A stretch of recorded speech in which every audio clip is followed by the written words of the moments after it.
Do the procedures of terminating employment for an injured firefighter have to be the subject of collective bargaining?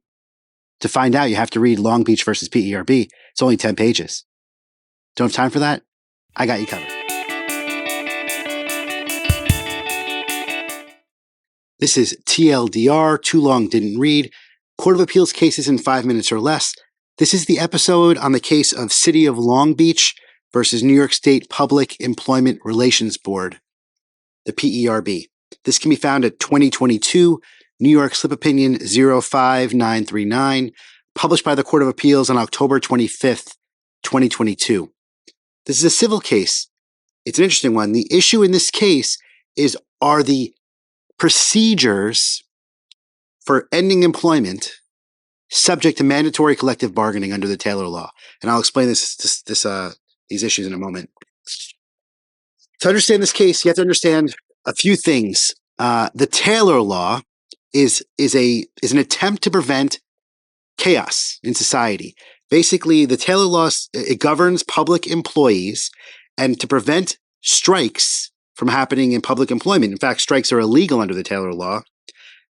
Essentially, all the terms and conditions of employment are subject to mandatory collective bargaining. And if there's a dispute between management and employees, between the state or the agency of the state and the employees, the public employees, then it has to be resolved in front of the Public Employment Relations Board, the PERB. That's the blanket rule. Now, there are some exceptions to that rule, that everything is subject to collective bargaining or litigation in front of the PERB. And the limited exceptions to that blanket rule are if there's a special circumstance, such as there's legislative intent to remove from collective bargaining this particular area, and that's clear and plain. That's the first exception. The second is there enough legislation about this area that it basically leaves no room for negotiation? If the legislature has already described and defined how something has to happen, then there's no room in that circumstance for collective bargaining to change it. Or the third circumstance is if, as a matter of public policy, the area should be removed from collective bargaining and just up to management.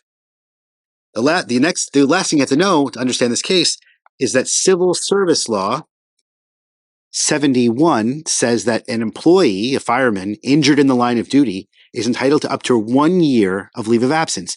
After that, they can be terminated, but it does not say the procedures governing that termination. So what are the facts here?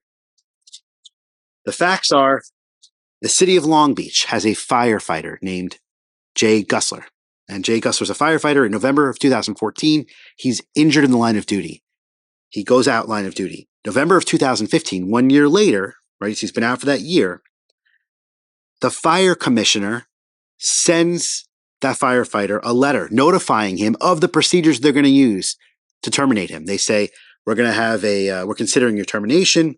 You can come to the specific meeting at the specific date and time and say something if you want. If you don't show up, we're going to assume you don't want to show up, and we're just going to move to discharge you or terminate you. Something to that effect. The union, the firefighters union, sends a letter saying, hey, hold up. We want to negotiate this. We want to negotiate the procedures for termination here. The city refused. The union files a complaint with the PERB and with the courts saying you're violating the mandatory collective bargaining provisions of the Taylor Law. Administrative law judge agrees with PERB, and it goes to the appellate division, and they reverse it. It goes to the Court of Appeals. Court of Appeals, what do they say? They say that with respect, basically they say that the blanket rule applies unless one of those limited exceptions applies, and they go through each of those exceptions, and they say the presumption is a strong presumption for collective bargaining, any terms and conditions of employment. So they say, well, is there a clear and plain legislative intent to remove the procedures from collective bargaining? No. Is there a specific direction about this subject matter that leaves no room for negotiation? No. And is the subject matter of how to proceed with regard to termination as a matter of public policy excluded from collective bargaining? No. And since none of those special circumstances apply, the presumption prevails, and it has to be the subject of collective bargaining. And if they can't agree to it in collective bargaining, it has to go to the PERB, the Public Employment Relations Board, to resolve the dispute. And that's the holding from the Court of Appeals on the case of City of Long Beach versus PERB, 5 minutes or less. Have a good day. If you like what you just saw and want to see more just like it, please hit like or subscribe to let me know.